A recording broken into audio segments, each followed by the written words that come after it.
ang kahalagahan ng AI at kung ano ang epekto ng AI.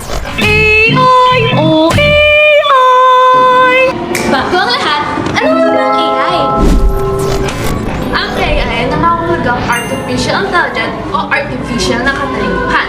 Ito ay ang kakayahan ng mga computer at mekanika na mag-isip, matuto, at gumawa ng mga desisyon o gawain na karaniwang ginagawa gamit ng katalinuhan ng tao. Base sa pag-aaral, nakatutulong ang AI upang maging kasangkapan sa pananaliksik ng impormasyon.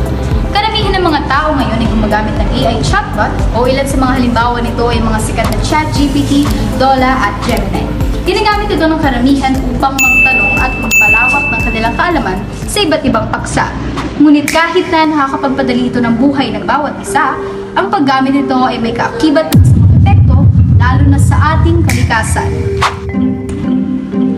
Ano ba itong mga gawa nyo? Puro AI! Kaya tayo maligo! Mag-AI na lang mag-AI! Ilan sa mga issue na lumalaganap patungkol sa AI ay ang epekto ng AI sa ating tubig at sa kung paano inaasa na lamang ng mga tao ang mga simpleng gawain sa AI. Based sa pag-aaral ng EcoPac noong 2025, ang AI system ay nag-consume ng 765 billion liters of water sa loob lamang ng 2025.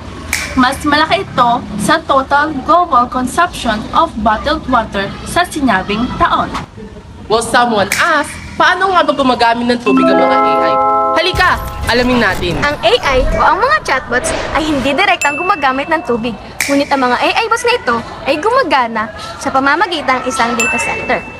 Ang mga center na ito ay nag-overheat, kaya ginagamitan ito ng water cooling system, kung saan hinihigop ng mga tubig ang init sa mga servers nito. Ngunit nakadepende sa laki ng data center ang dami ng tubig na ginagamit. Ang 10, 50 questions na itinatanong natin sa isang chatbot ay mahigit kumulang 500 millimeters of water. At mapag-generate ng isang AI picture ay gumagamit ng humigit kumulang 15 hanggang 500 millimeters o hindi kumukulang sa isang basong tubig. Habang ang video generation ay umaabot ng 1 litro o higit pa dahil sa kuryente at pagpapalamig ng mga server. Kahaunti man ito sa ating paningin, ngunit kung lahat tayo ay araw-araw naaasa dito, hindi tatagal ay magiging malaking issue ang kawalan ng malinis na tubig ang ating kakaharapin.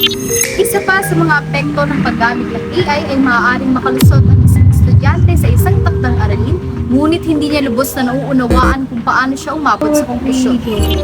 Kaya ako talaga, Tito Boy, para sa akin, napakalaki epekto ng paggamit ng AI, lalo na kung hindi natin ito papanasihin. Kaya kayo mga citizens, mag-asa